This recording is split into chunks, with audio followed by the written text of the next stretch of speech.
नका शांत हो, उगाच इथे तमाशा नकोय. मी काय तुला इथे त्रास द्यायला नाही आले, मी का आले ते समजून घे ना. तमाशा म्या नाही, तमाशा तू उभा करायला लागली. मला त्रास नाही द्यायचं, मग हे काय चाललंय? नाही, तू पाहिजे ते कर. हा कर. सूर्यवंशींची सून ना तू, रुबाबात नांद. पण मला आता हे सुंदरचं मूलच नकोय. डॉक्टर, आत्ताच्या आत्ता सोनोग्राफी झाली पाहिजे. हिला विश्वास नाही ना माझ्यावर, मग हिच्या पुढ्यातच समजा होऊ द्या. आणि एकदा का सिद्ध झालं ना काही सूर्यवंशींचं मूल का, मग तिथल्या तिथं पाडून टाका.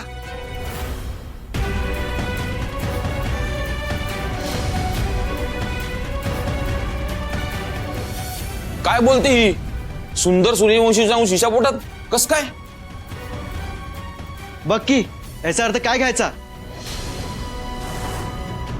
सोबड्यातलं दिसतंय काहीतरी. काय हो सुंदरराव, तुमची बायको ही आहे ना अक्षरा मॅडम, त्या पुरीची भानगड काय?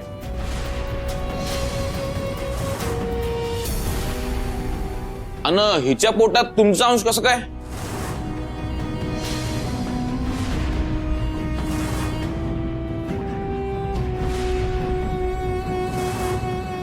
काय सांगताय तुम्ही? ह्या यांच्या बायको आहेत ना?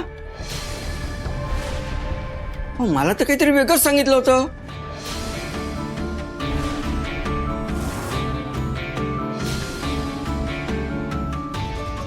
द्या तो रिपोर्ट इकडं. काय भाऊ, काय भानगड आहे? काय सांगणं झालं राव तुम्ही?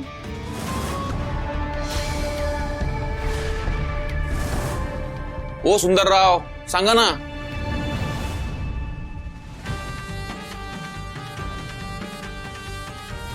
झालं? अख्ख्या गावाला कळलं. हा? कुठं तोंड दाखवाय जागा नाही ठेवली. आता तूच सांग, जगू की मरू?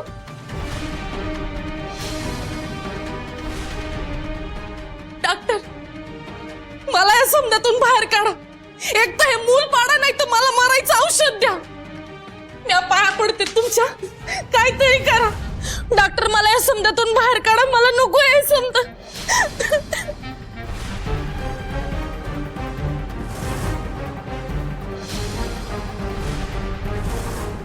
काय सुंदरराव, काय हे? सूर्यवंशी असं करतात का? गावभर उभा मारतात आणि असले धंदे करतात?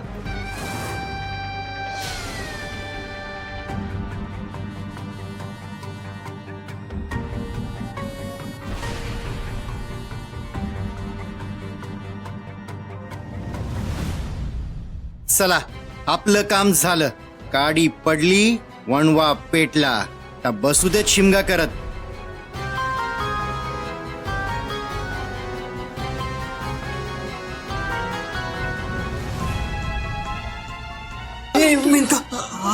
काय होतंय?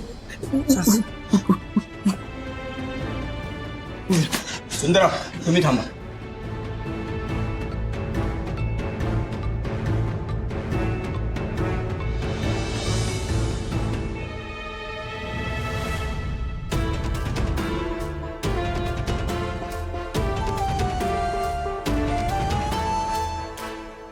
वा मॅडम, तुम्ही तर अगदी डावच पलटवलात.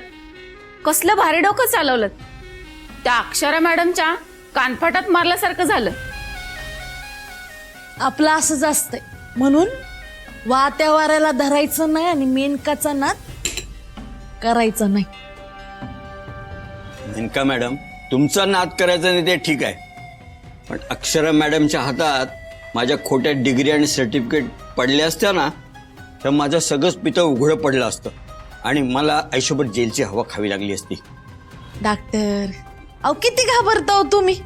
तुमचं पैसे मिळालं ना तुम्हाला, मग शांत घ्या की जरा. बाकीचं समज बघायला मी आहे, तुम्ही नका उगाला टिवटिव करू. हा, एक वेळ 4 पैसे कमी मिळाले तरी चालतील, पण जेलची हवा नको. काहीही करा, पण ह्यापुढे मी हे नाटक नाही करू शकत. नाटक नाही करणार म्हणजे? असं घेतलेलं काम अर्ध्यात कसं सोडायचं? अक्षरा मॅडम IPS अधिकारी आहेत आणि त्या या प्रकरणात आहेत हे माहिती असतं ना, तर मी या कामात लक्षच दिलं नसतं. एक तोंड घ्या. अर्ध्या पुरात येऊन वलं मारायचं नाही म्हणतोस वैरा. याच पाण्यात बुचकळी ना तुला, उगा डोसक्याचा भुसा करू नकास.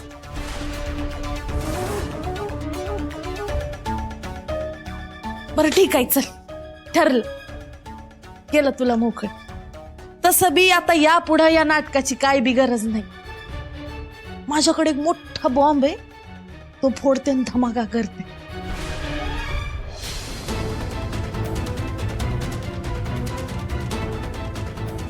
अक्षरा, तुझ्याच हातांनी तुझी चिता रचाई घेतली तू.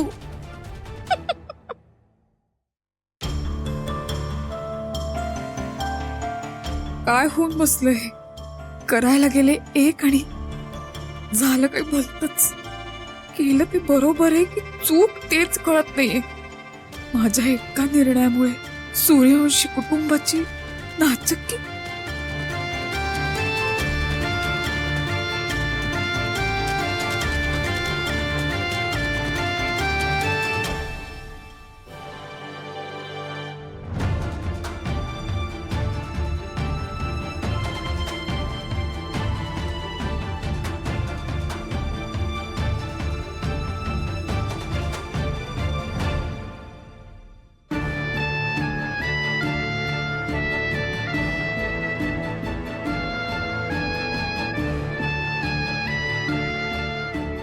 सॉरी.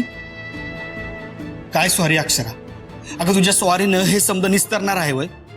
अक्षरा, तुला जर मेनकर संशय होता ना तर मला का नाही सांगितलंस? मला का नाही विश्वासात घेतलंस? का तुला ह्यो समजा तमाशा करायचाच होता? तुम्हाला त्रास नको व्हायला म्हणून मी.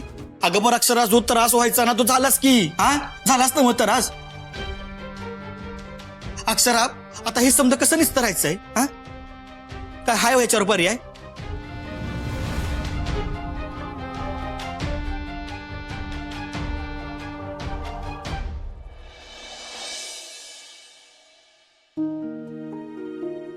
आई मला बोलवलं. वैशर, हे घे. तुळस. आता अक्षरा बदली करून घ्यायचं म्हणतीये म्हटल्यावर लवकरच तुम्ही या घरापासून दूर जाल. पण माणसं शरीरानं दूर गेली ना तरी नाती नाही संपत. या घराशी तुमची नाळ जोडली गेली. ही तुळस म्हणजे या घराशी तुम्हाला जोडून ठेवणारी ती नाळ आहे असं समज.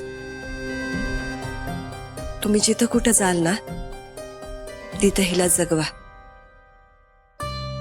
सूर्यवंशींचा वारसा हिच्या रूपानं तुमच्या बरोबर राहू दे. आणि तुळशी माता बघ कशी असते, अंगणात असते पण आपल्या घरात येणारं समद वाईट वारं रोखून धरते. अमंगल काही घरात शिरू देत नाही आणि आपल्याला चांगल्या अशुद्ध विचारांची हवा देते. ही तुमच्या कायम बरोबर असू दे. तुळशी माता तुमचं रक्षण कर. आई, ही तुळस तुम्हीच द्या ना ताईला, तिला छान वाटेल. नाही नको. अक्षरा पुढे जायचं धाडस या मनाची किती बी तयारी केली ना तरी नाही होते. तिला बी त्रास होईल.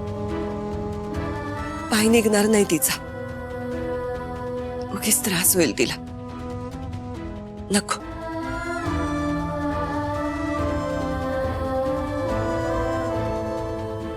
ताई, ताई, काय रे यशवंता, असं धापा टाकत यायला काय झालं? ताई अगं, हा हॉस्पिटलमधनं माझ्या दोस्ताचा मला फोन आला होता. तो म्हटला तिकडं लय मोठा राडा झालाय. म्हणजे? अरे नक्की काय झालंय नीट सांग की. आता काय सांगू तुला.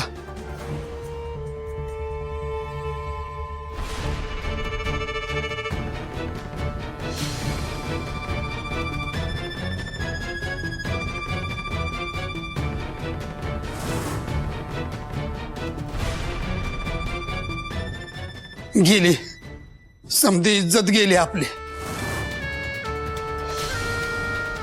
तुला सांगतो एवढा बोबाटा झालाय ना गावभर. सुंदरनं जे काय केलंय का नाही ह्याची चर्चा आता चावाट्यावर आली बघ.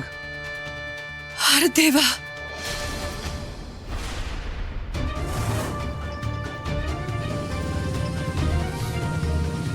सुंदर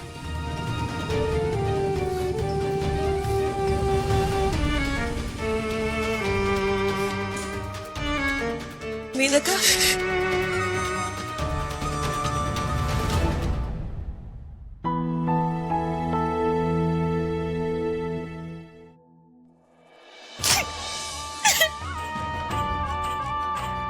मेनका, अगं काय झालं रडायला? मेनका, अगं शांत हो बाळा. अगं सांग की मला काय झालंय.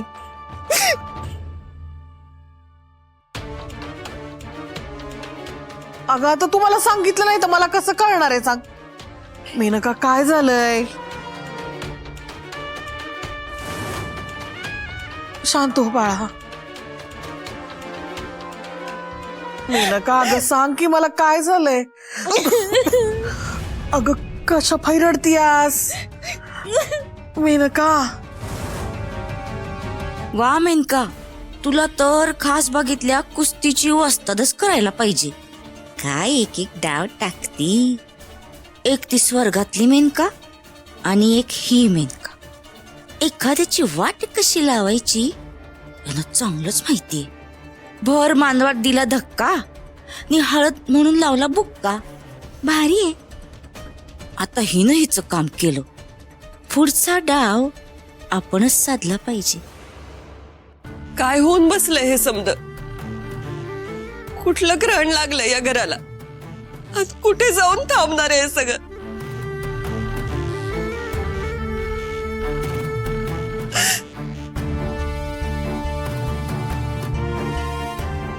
थाई, ही मेनकाशी पळत का गेली? तिचं बाळ सुंदर, तुम्ही दवाखान्यात गेला होता ना? मग काय झालं तिकडे?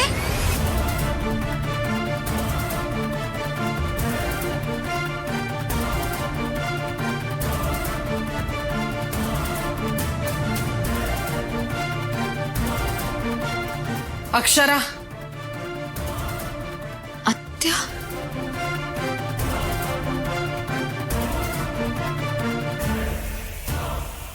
सुंदर आणि मेनकाचं लवकरात लवकर लग्न व्हायला पाहिजे.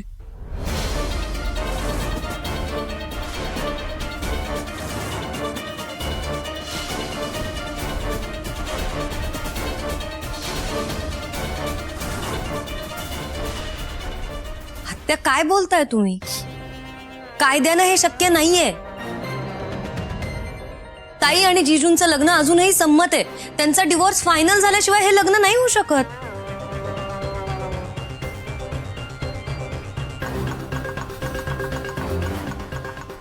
त्या कायद्याचं मला काय कळत नाही आणि मला समजून बी घ्यायचं नाही.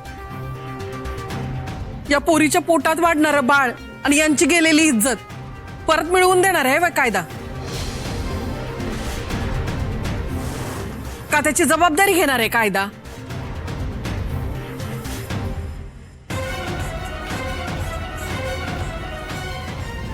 हे बघ, हे समद प्रकरण चव्हाट्यावर आले. ही दोघं गावात बाहेर बी पडू शकत नाही.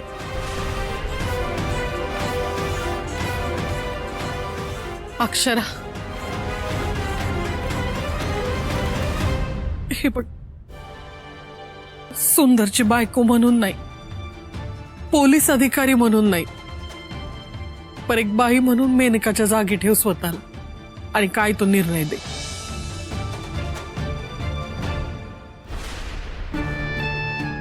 आता तूच सांग, हे लगीन व्हायला पाहिजे का नको? सांग अक्षरा.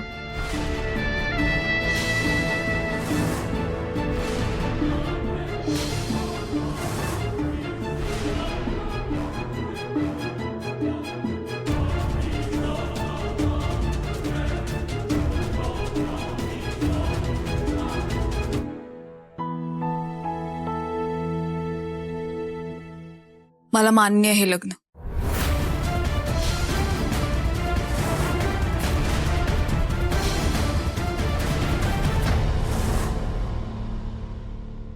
लवकरात लवकर या दोघांचं लग्न व्हावं, म्हणजे सगळेच प्रश्न सुटतील.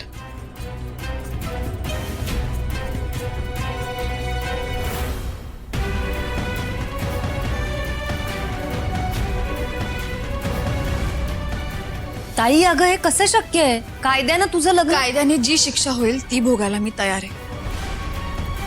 एखाद्याचा जीव जाण्यापेक्षा हे बरं.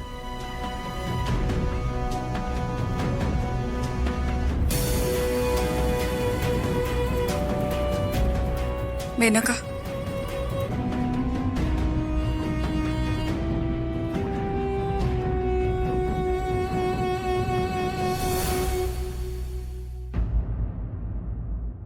आजपर्यंत खूप त्रास झालाय तुला आमच्यामुळे.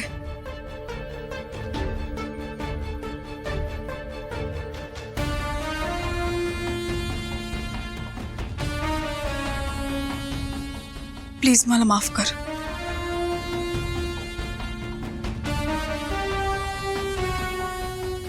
इथून पुढे आम्हा कोणामुळेच तुला काहीच त्रास होणार नाही.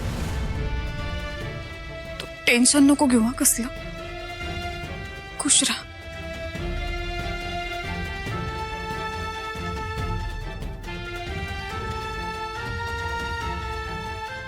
अक्षरा, अगं अशी बोलून नाती तुटत नसतात. इतक्या वरवर बांधलेल्या गाठी नसतात त्या.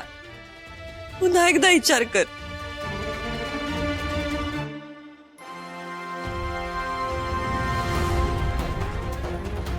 आता अजून कसला विचार करायचाय? जे पुढ्यात वाढलंय ते निस्तरायचंय आता.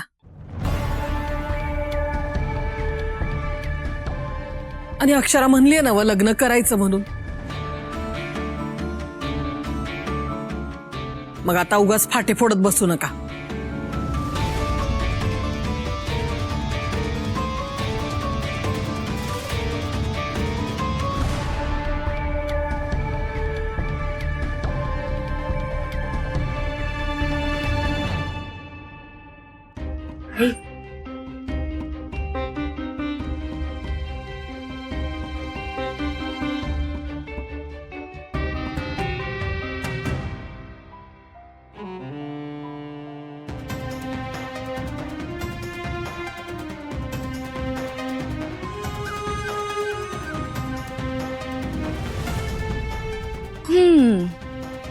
नवरा गेला शिलंगणाला आणि विण रुसली माहेरपणाला.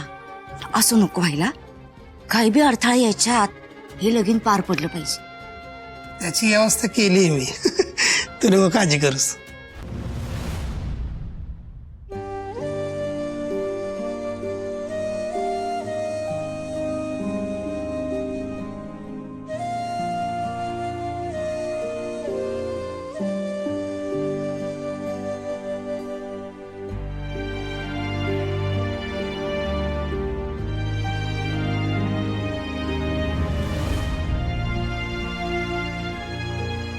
हा काय निर्णय घेतलास अक्षरा?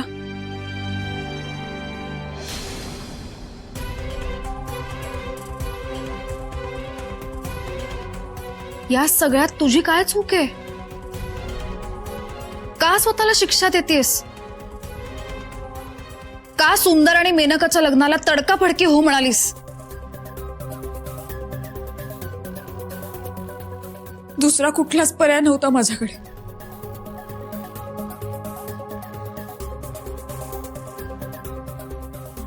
तहान असते, ओंजळीत पाणी असत, पण ते हळूहळू निसटून जायला लागलं ना की कळतं की आपल्यासाठी नव्हतंच. म्हणून ते असं वाहतं सोडणार आहेस? यांच्या आयुष्याचं डबकं नाही उद्यायचंय मला. पोलीस आहेस ना, मग तपास कर. प्रयत्न नाही करत आहे का मी? पण यांनी कुठलेच प्रश्न सुटत नाहीयेत. का दरवेळी फक्त स्त्रीने विचार करायचा? आपला संसार, आपलं लग्न, आपल्या नवऱ्याचा मान सन्मान या सगळ्यात तू स्वतःचा का बळी देतीयस? हे कृत्य सुंदरकडनं घडलंय ना, म्हणजे चूक त्याची आहे. त्यांनी या घराचा विचार करायला हवा होता. तुझा मान सन्मान त्याला नाही कळला?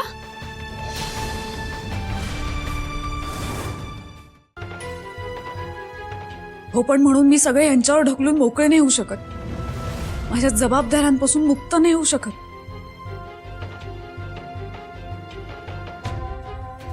आत्ता यांच्याकडनं काय घडून गेलंय यापेक्षा जास्त महत्वाचं हे यांना या सगळ्यातून बाहेर काढणं.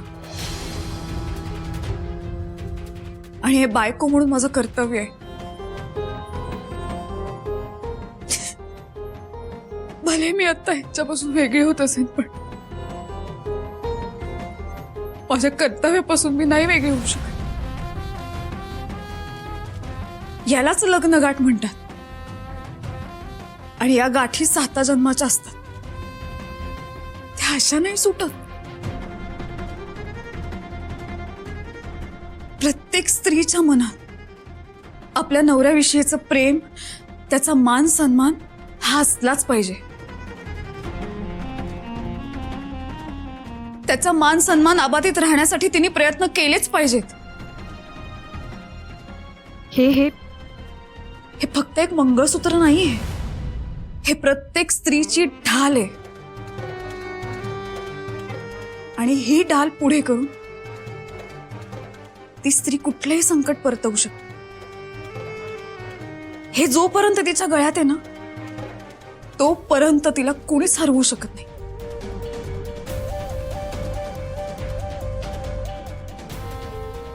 त्यामुळे मी हरलीये, खचलीये असं समजू नकोस. आत्ताची परिस्थिती समोर उभी राहिली ना, त्याने आम्हाला वेगळं व्हावं लागतं. मनातनं नाही होऊ शकत कधीच यांच्यापासून वेगळी.